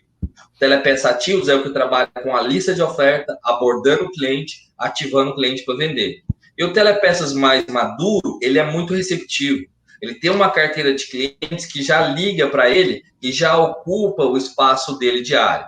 Mas antigamente existiam tarifadores de telefone para medir quantas ligações esse cara fez e recebeu. Hoje, ele conversa por e-mail, por WhatsApp, por telefone. Os meios de contato são muito grandes. E o e-commerce é outra história, é um perfil totalmente diferente de venda. Você tem sobre a qualidade do anúncio, a aplicação do veículo, isso influencia bastante. Uma foto seja bem elucidativa. E o vendedor externo? É um vendedor pura e simplesmente de relacionamento. É um vendedor que chega, toma um cafezinho, conversa com o dono da oficina. Se ele não tiver relacionamento, ele toma chá de cadeira. Então ele precisa ter um relacionamento para ser bem atendido, para poder às vezes conversar com os vendedores numa loja de peça, conversar com o mecânico numa oficina. Se ele não conhece o mecânico, se não conhece o dono, o mecânico não sai debaixo do carro para dar moral para ele. Então ele precisa ter um relacionamento. Então, para cada uma dessas funções, você tem ali os famosos soft skill e hard skill para colocar na hora de fazer uma seleção. Então, você precisa fazer um básico de mapeamento de competências para escolher cada uma dessas abordagens ou canais que esses vendedores vão abordar. Então, da parte de vendas, é esse ponto básico, venda e rentabilidade. Mas aí tem dois indicadores simples de fazer que te ajudam muito, mas muito mesmo. O primeiro é um indicador de produtividade. Básico do pós-vendas, aqui, roubado para o setor de peças. Número de notas fiscais significa o número de vendas. É o similar em peças ao de serviços. Em serviços você analisa número de passagens, capacidade de atendimento. Aqui, para você analisar a produtividade, é o número de vendas realizadas, que você mede por notas fiscais. Então você tem um balconista que tem uma média de 5 notas por dia. Um balconista está vendendo pouco, o balcão dele está miando na pandemia. Porque o cara trabalha 8 horas por dia e está conseguindo efetivar 5 vendas. Ah, quantas pessoas ele atendeu? Hoje, por você ter telefone no... Você ter atendimento via telefone, ter WhatsApp, ter e-mail, é difícil você mensurar todos os canais abordados. Então, você chega lá na frente e mede a efetividade da venda. Esse indicador você tem fácil. Se você espera um bom movimento de balcão e o cara faz 5 vendas dia, ele é um bom balconista? Pode ser, é um cara super educado. Mas ele é um bom vendedor? Temos que analisar. Será que eu vou complementar o atendimento dele com uma abordagem via telefone? Se ele estiver atendendo o telefone ou fazendo a ligação e chegar uma pessoa física, como faz? O cliente fica esperando enquanto ele fala no telefone? Então, tudo isso tem que ser pensado. Mas, o mínimo, a linha, é em torno de 10 vendas por dia. Se você tem uma equipe de vendas ou um vendedor que não está no começo do trabalho e faz menos de 10 vendas por dia, você tem uma baixíssima produtividade naquela posição de vendas. E é comum você ver hoje vendedores que fazem 25, 27 vendas efetivas diárias. E esses são os melhores vendedores, porque ele tem concentração, ele tem assertividade nos atendimentos dele e ele consegue ter ritmo. Ele não se perde nos orçamentos, ele não se perde no atendimento, ele tem um trabalho de conversão. O funil de vendas está bem assimilado para ele. E aqui a gente complementa com outro indicador muito simples, que é o ticket médio.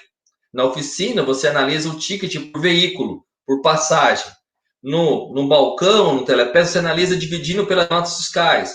É muito mais interessante o vendedor entender quanto ele tem que fazer a cada abordagem, do que ele entender às 8 horas da manhã que ele tem que fazer aquele total de vendas do dia.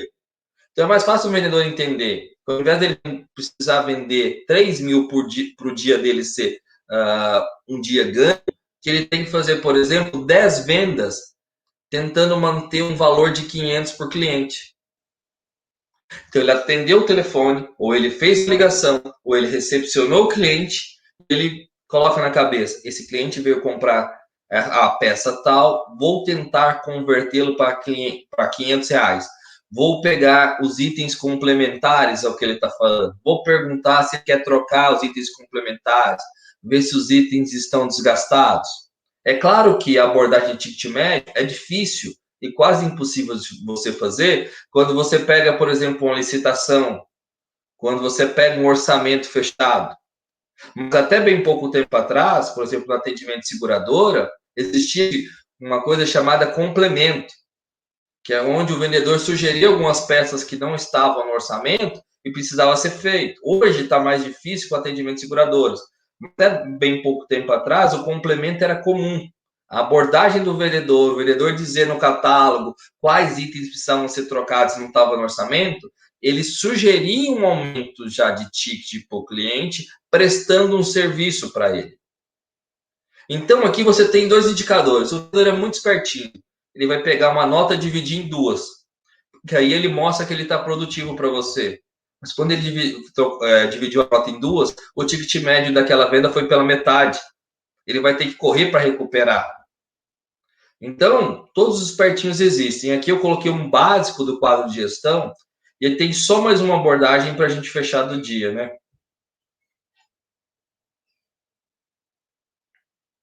Essa abordagem aqui, eu brinco com os vendedores a importância de cada um dos atendimentos.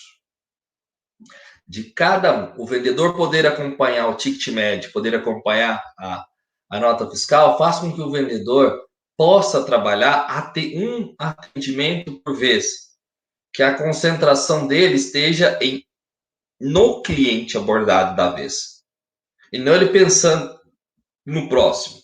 Um exemplo aqui de um quadro de gestão, num vendedor simples, que tem um objetivo até o momento de 60, no objetivo do mês de 65 mil, um balconista, ele vendeu até agora 19 mil, e ele tem uma tendência, uma projeção linear de fazer 61% do objetivo. Ele tem um ticket médio de 335, ou seja, ele dividiu a venda pela quantidade de notas, deu 335, a média por cliente 335. E ele fez até o 11º dia útil apenas 56 vendas. Mas ele está entregando uma boa margem. Você tem um objetivo da margem de 15% e ele está entregando quase 25%. Opa! Então esse é um vendedor que os poucos clientes que ele atende, ele deixa uma boa margem para aquela loja. Mas se você for simular do lado esquerdo aqui, no ticket médio, esse cliente com R$50 a mais por cliente, a projeção dele sai de 39 para 45. Você aumentou em torno de quase 15% o total de venda do mês do cara com uma abordagem um pouco mais qualitativa por cliente ou por atendimento. Porque o vendedor se concentrou no atendimento dele para chegar àquele número, para atingir aquele número. Um consultor técnico, quando está fazendo uma abordagem na oficina, quando ele está fazendo um cliente, por exemplo, chegou para fazer uma revisão que está paga. Ele verifica alinhamento, ele verifica balanceamento, ele verifica se um carro teve algum arranhão. Ele sempre verifica itens, ele verifica sobre uma limpeza. Ele verifica, por exemplo, uma limpeza dentro de Covid, que você tem a oxicarbonização. Você tem vários elementos que ele pode vender. Então, ele sempre procura fazer um aumento do ticket médio. É comum na oficina, mas ainda é comum, não é comum em peças que o vendedor pense sobre o ticket médio. E é um indicador fácil de ser feito. Do outro lado, eu coloco uma outra abordagem mais simples ainda. O vendedor tem uma média de 5,3, 5,4 vendas por dia, a cada 8 horas de trabalho. Se ele fizer uma venda a mais por dia, ele já aumentou 7 mil. Uma venda a mais por dia, mantendo os R$300 por cliente. Só que para ele fazer uma venda a mais por dia, talvez ele tenha que abordar 10 clientes, 15 clientes para fazer a venda adicional. Se você não fez lá atrás um trabalho de segmentação, se você não fez uma classificação de clientes para ele ter ligações, menos ligações frias, ele vai desanimar com a abordagem e não vai conseguir fazer essa venda adicional, porque essa venda adicional é diária. É um cliente a mais de venda efetiva por dia. Muitas vezes se pensa em crescer 20%, 30%, 40%. Eu estou explicando um método onde você analisa 1, 2 vendas a mais por dia. Porque o vendedor, você vai testando a capacidade de atendimento dele. Eu disse que existem vendedores de 30, 40 vendas dia. Nesse exemplo, eu estou sugerindo ao vendedor sair de 5 para 6 vendas por dia. Uma venda a mais. É cabível, é factível. Então, e do lado direito eu coloco o principal, que você tem vários modos de fazer análise. É a carteira do vendedor, que se você não atribuir no seu sistema, você nunca terá indicador. A carteira não se faz por Excel. A carteira tem que ser uma funcionalidade do seu sistema. Nesse exemplo, um vendedor tem 15 clientes ativos, ou seja, 15 clientes regulares que compram dele num período repetido de 30 dias. Ele tem 4 clientes em risco, ou seja, clientes que não compraram nos últimos 30 dias estão quase completando 60 dias. Ele tem 6 clientes inativando, ou seja, esses clientes estão fazendo 90 dias de aniversário sem compras. E ele tem 10 clientes inativos, que se passou 120 dias e não conseguiu fazer uma nova venda para esses clientes. Opa, a carteira desse vendedor está muito pequena. Provavelmente ele esperava um atendimento de balcão que não veio na pandemia e não conseguiu abordar, porque a segmentação estava falha. E aí você tem uma coisa engraçada. Dessa pequena carteira do vendedor, 75% está lá. Então, clientes eventuais são 25%. Olha, ele tem forte participação. Quando você tem muita venda fora carteira, é porque você tem uma carteira bagunçada ou porque seu atendimento é público, que você atende muitas pessoas CPF que compram uma vez e a taxa de ciclo desse cliente é muito grande.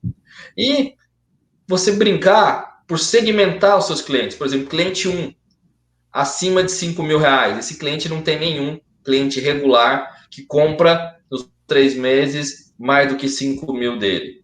Então, a lista dele, você vai fazer o Pareto dele ou o ABC, ele não tem nenhum. Ele tem 5 clientes que compram 3 e 5 mil regularmente. 5. E ele tem 28 clientes que sempre estão pingando com ele e compram entre 1.200 e 5 mil. Opa, 1.200 e 3.000. Então, ele tem uma carteira boa, por isso que ele entrega margem, cliente que compra pouco. O que falta é rechear a carteira dele. Então, aqui, Olavo, nessa brincadeira toda, eu costumo falar que é brincadeira, porque o básico é brincadeira, o detalhado é sim profissional e dá muito valor, a gente fecha essa abordagem falando que para a gente chegar lá no quadro de gestão, a gente tem que ter um trabalho de inteligência que começa principalmente a entender que fatia do mercado eu desejo pegar. E aí, que a abordagem que o Rodrigo até colocou com a gente aqui, Rodrigo Calderoni, sobre o funil de vendas. Nesse caso, o funil de vendas, se o gerente ou o gestor não fez o básico da segmentação, o vendedor vai ter uma lista muito fria para abordar. Então, o funil de vendas dele vai ter uma baixa taxa de conversão. E além disso, além de ter uma segmentação errada, você tem outro ponto que tem que sempre ser abordado, que é o seguinte: qual o tamanho da carteira? Eu acabei de mostrar que a gente foi abordar os outros e a quantidade de clientes regulares era muito pequena. Então, se você tem 18 clientes regulares, o cara mata isso num dia. E para o segundo dia, quantas ligações ele vai fazer? Não tem cliente suficiente. Então, às vezes, você tem que fazer um trabalho de bairro ou até com um promotor externo de fazer um novo cadastro de clientes para ter uma maior base.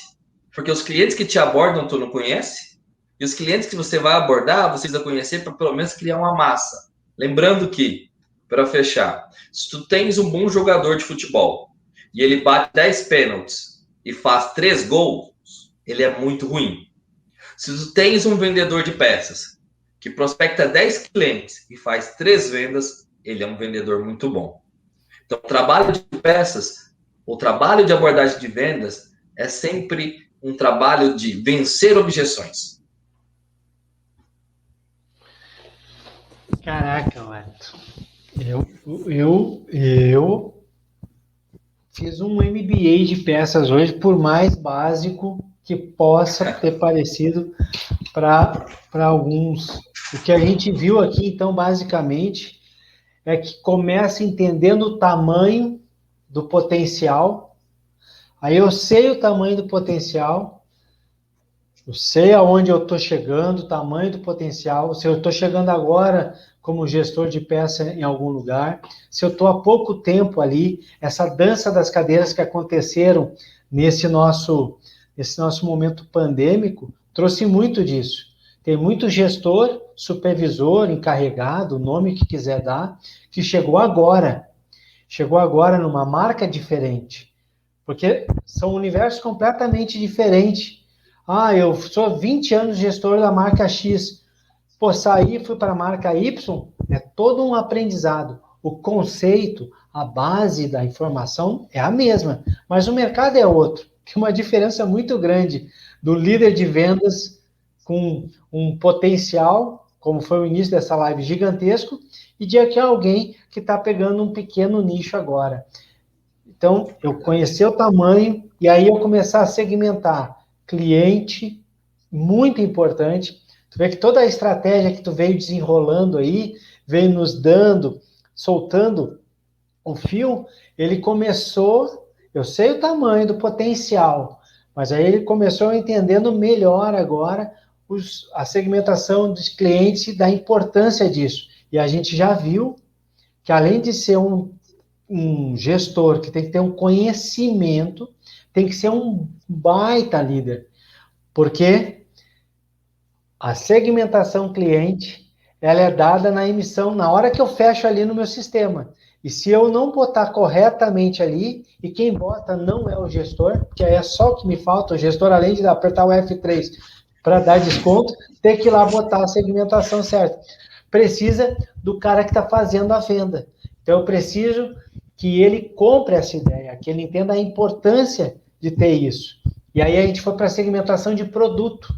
E quando chegou na segmentação de produto, mais uma grande aula ali de entender bem o tamanho da participação de cada produto que tem nas minhas vendas mensais, mas também qual é o tamanho da margem que aquilo deixa para que eu possa entender melhor. E aí tu vês ali uma tabela que ela é um pouco mais afinada, te entrega muito mais informação e te deixa muito mais preparado para fazer uma boa estratégia de peças, que é quando vê a recência, frequência e valor, e aí eu posso entender melhor em cada um daqueles quadrados que vai sair dali, a jogada que eu vou ter. A gente está percebendo cada vez mais que ser um gestor rentável de peças é um cara que joga xadrez. Não é um cara que vai suar a camiseta. Perfeito. Se estiver suando a camiseta, não está sendo rentável.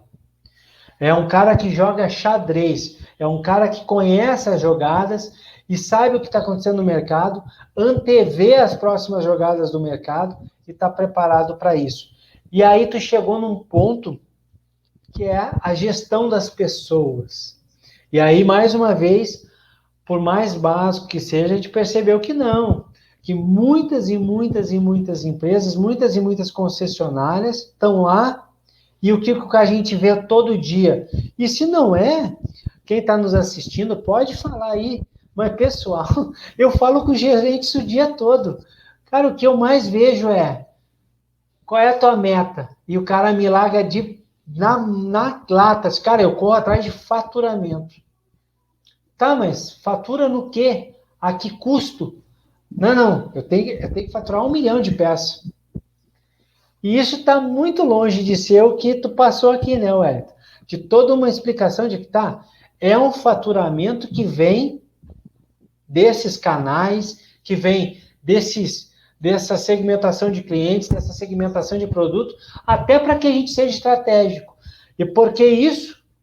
Nós vamos ter outras lives com o Wellington aqui, e nós vamos ver isso. Mas é para não ter uma enxurrada de posts com 4 latinhas de óleo, garrafinha de óleo, no Instagram, no Facebook das concessionárias, botando lá, eu faço promoção. A estratégia de marketing toda amparada em cima de que eu botei uma latinha de óleo lá, e aí eu estou botando que o cara pode parcelar em 3 vezes, que eu estou dando 15% de desconto, e estou me comunicando com um único tipo de cliente, que é o cliente que quer comprar preço e prazo. E aí, o que eu vou atrair para dentro da minha oficina? O que eu vou atrair para dentro do meu balcão? Preço e prazo.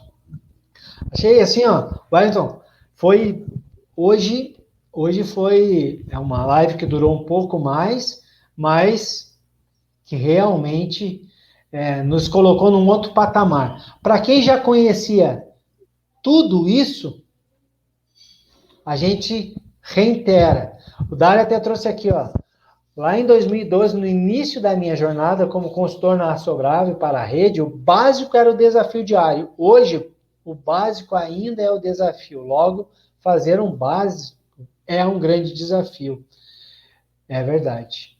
Eu tenho 45 anos, desde os 18 trabalho para concessionárias. Desde os 18. Eu vi a injeção eletrônica chegar. Eu vi a rede CAN chegar. Eu vi o departamento de peças mudar. Eu vi vários canais surgirem. E eu vou dizer assim que o básico ainda é o maior desafio do nosso departamento de peças. E hoje, eu estava conversando com o Elito aqui antes de iniciar a nossa live, hoje eu passei o dia assistindo treinamentos que estão acontecendo lá nos Estados Unidos. E os caras bateram hoje o dia inteiro no quê? No básico. No básico. O básico é desafio em tudo que é lugar e no nosso Brasilzão não há de ser diferente. Então a gente vê claramente aí os desafios que a gente tem. Essa live para mim foi top. Acredito que muita gente tenha aproveitado bastante dela, tenha visto alguns conceitos novos, tenha visto alguma coisa que sabe que precisa fazer, mas não está fazendo. Fica aí a grande dica. Nós, quando estamos gerenciando peças, além de termos que ser extremamente técnicos e conhecedores de gestão, a gente precisa ser um líder nato. Tem que ter liderança, cara, porque não vai acontecer. Vocês viram aí, não vai acontecer se a gente não tiver o time na mão, o time entendendo os porquês, entendendo para onde nós estamos indo, até para que a gente possa sair de uma remuneração. O Wellington trouxe aqui alguns valores básicos, né? Mas enquanto a gente, como concessionário, quiser pagar o mínimo, que é o piso da categoria, vai acontecer o que tem acontecido no nosso setor. O nosso setor de pós-venda, serviços e peças, ele tem passado por uma realidade que é triste, que é não tem mais ninguém querendo trabalhar com a gente, por motivos certos. O cara querer um emprego para chegar ali e receber um pouco até a coisa melhorar e ir embora, não é o que a gente quer. Porque a gente não vai construir a cultura, não vai chegar num patamar bacana se não tiver as pessoas nos acompanhando, não tiver o nosso time com a gente por muito tempo. E a gente só vai reter o talento ali se a gente remunerar ali bem. Mas só vai remunerar bem se a gente remunerar o capital do titular. Então é muito importante esse trabalho. É muito Mas aí, importante. Olavo, se me permite, sempre uma coisa tem que ser dita.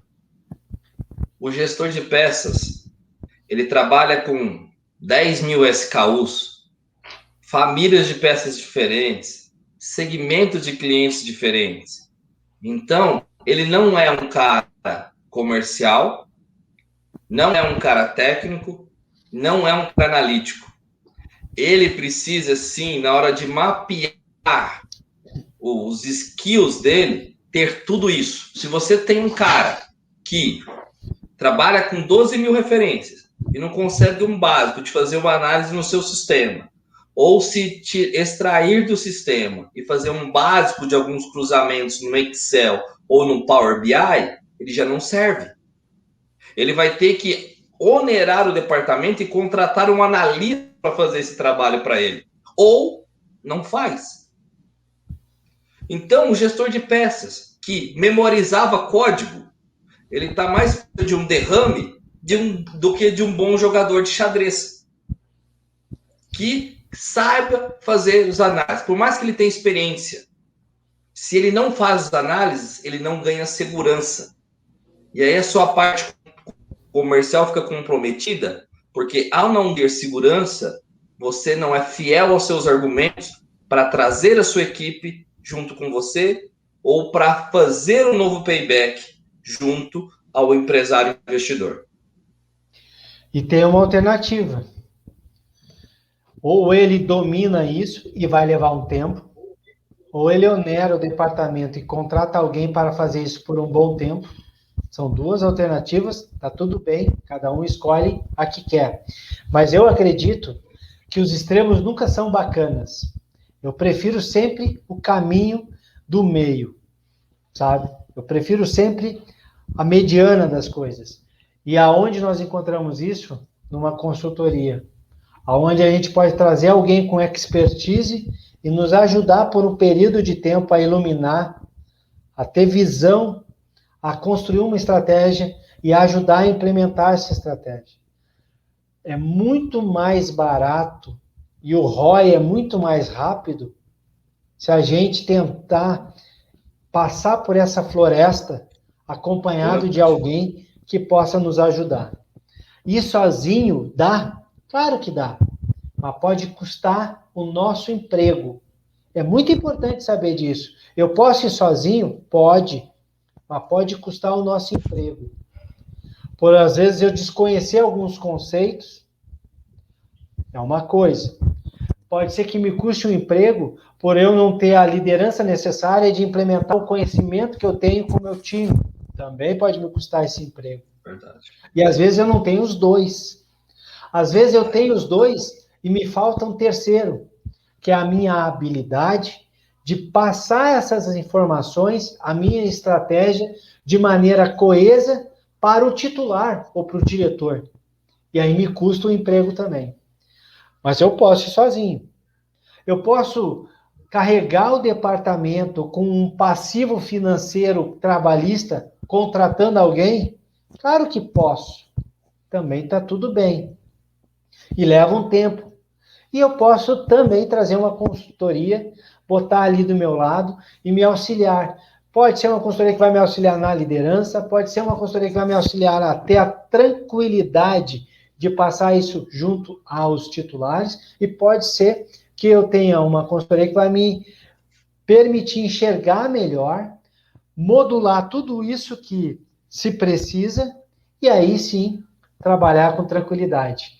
Nós, sozinho não dá de verdade. A gente precisa sim de uma boa parceria com os representantes das montadoras, porque não dá para brigar com nenhum deles. Então, quando eu tenho o meu pessoal de campo junto comigo, eu procurar o melhor dele, uma boa parceria com ele, eu ter uma excelente gestão e uma excelente liderança com o meu time, eu tenho uma conversa com o titular da diretoria. Um precisa do outro, é isso aí. Uma conversa com o titular, uma conversa séria com o titular, uma conversa que possa fluir, e com uma consultoria em que possa iluminar o meu caminho. Quando a gente faz isso, implementa 1% melhor por dia, cara, a gente vai muito longe. Muito longe. Agora, é claro, às vezes você está aí nos assistindo e fala assim, cara, eu não estou fazendo, não consigo fazer nada disso. Eu não vou conseguir implementar isso aí tudo. E aí é a hora de alguma coisa tem que começar a fazer. Alguma coisa tem que começar a fazer. Sabe por quê? Porque nesse exato momento, essa loucura que aconteceu no nosso cenário, tem alguém que vai bater aí na porta e vai dizer, ó, deixa eu fazer, deixa eu implementar isso aqui. E aí pode ser que a gente acabe perdendo essa oportunidade para esse alguém que vai bater ali. Então, se prepare. A gente veio aqui falar sobre esses itens, não é que é fácil, não é fácil. Não é fácil. No fogo, na situação do dia a dia, não é fácil. Nós estamos no 17º dia do mês. Como é que você está? Aqueles indicadores, aquela gestão, como é que está? Claro que não é fácil fazer isso, mas tem que começar de alguma maneira a implementar isso. Pessoal, olha, a galera botou algumas coisas, que a teoria e prática, claro que é importante, um precisa do outro, o turnover vai continuar alto? Vai continuar alto sim. Mas a gente está se preparando. Por isso esse espaço, por isso o Pós-Venda em Foco aqui, para que a gente possa ir se ajudando, compartilhando informação, entendendo um pouco de conceito. Aí um tem um pouco melhor, um conceito traz e compartilha, e aí a gente construindo uma comunidade do pós-venda, uma comunidade de gestão de peças, serviços e acessórios, de um nível sempre acima, sempre melhor, um mês melhor do que o outro, um mês mais preparado do que o outro, que a gente possa juntos fazer esse grande pós-venda protagonista da nossa história, pessoal. Ô, Wellington, que noite, hein? Obrigadão, cara. Obrigado. Obrigado você pelo convite, Olavo. Quinta-feira que vem. Quinta-feira que vem aquela abordagem de vendas, né? Ah, então nós temos aqui, é que nem novela, né? Não dá para terminar o episódio sem dar um gostinho do que vem por aí. Quinta-feira que vem, abordagem de vendas. Abordagem sobre canais de vendas, diferentes abordagens de vendas, né? Oxi, então vai pegar aí, fogo. tu sabes, a venda dentro da oficina, a venda no e-commerce, a venda no cliente que tu visita, todas essas abordagens. Olá. Quinta-feira que vem, então, tu vai responder a pergunta de por que vende mais barato para fora e não vende mais barato para o cliente da oficina, que tanto o gestor de vendas, de pós-venda faz para o gerente de peças? Nossa, se você olhar, vamos brincar, né? A gente fala muito de custo da mercadoria vendida, né? A abordagem dentro da oficina, qual o custo que tu tens para entregar aquele técnico e aquela peça naquela qualidade lá dentro? Ó, só a semana que vem, só na próxima quinta. É só para deixar um docinho. Olavo, muito obrigado. Quero agradecer também para a gente, quem acompanhou a gente, é muito legal.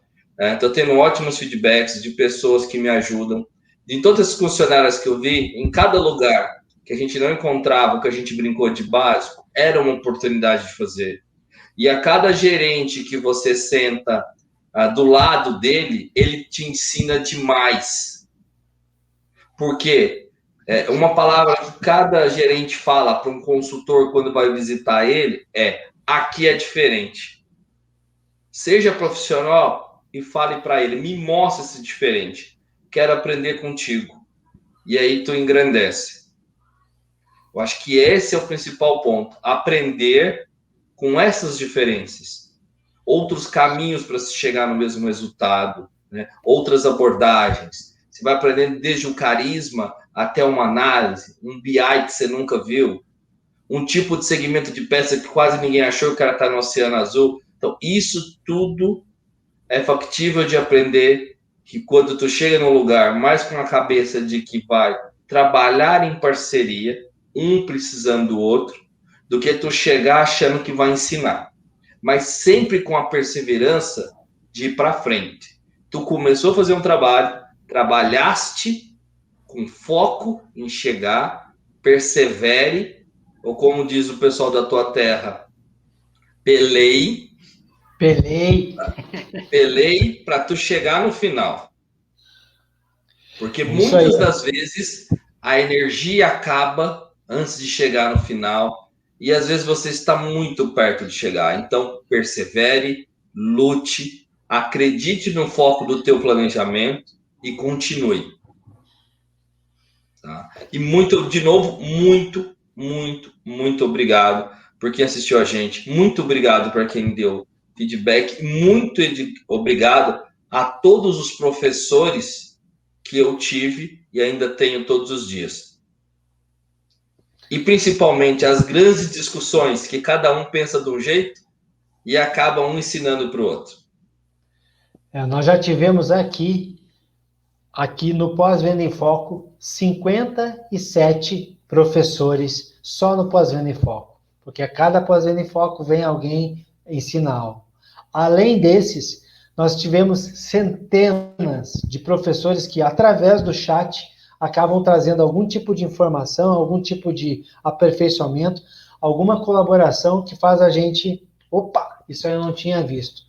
É por isso que o Pós-Venda em Foco dá certo, porque é uma comunidade, um ecossistema aprendendo e crescendo e se desenvolvendo. E o Wellington falou tudo.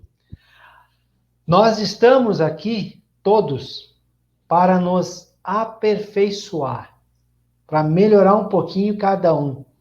Juntos, um com o outro, a gente vai muito longe. Juntos, sem marca, sem nada. É os profissionais, um apoiando o outro e levantando essa grande bandeira, hashtag orgulho de ser pós-venda. Nós precisamos ter orgulho de ser pós-venda. Nós não estamos nessa área para fazer uma boquinha, nós não estamos quebrando um galho, não é passageiro. Aqui é orgulho de ser pós-venda. Eu fui, eu sou e eu serei pós-venda, por isso tem esse canal aqui. Todo mundo que participou, muito obrigado, obrigado demais mesmo pelas suas participações aí. Ô, Wellington, valeu, cara, brigadão. Quinta-feira que vem, o pau pega, vai pegar fogo aqui nessa... Eu acho que quinta-feira que vem vai até comer um chimarrão, tocar fogo em tudo. Vamos fazer acontecer mais um Pós-Venda em Foco de peças, gestão de peças, que coisa incrível. Pessoal, tchau, tchau, boa noite. Ô, Wellington, obrigado por mais essa, hein? Musiquinha para encerrar a noite tão peleada. Foi uma peleia. Tchau, tchau, pessoal.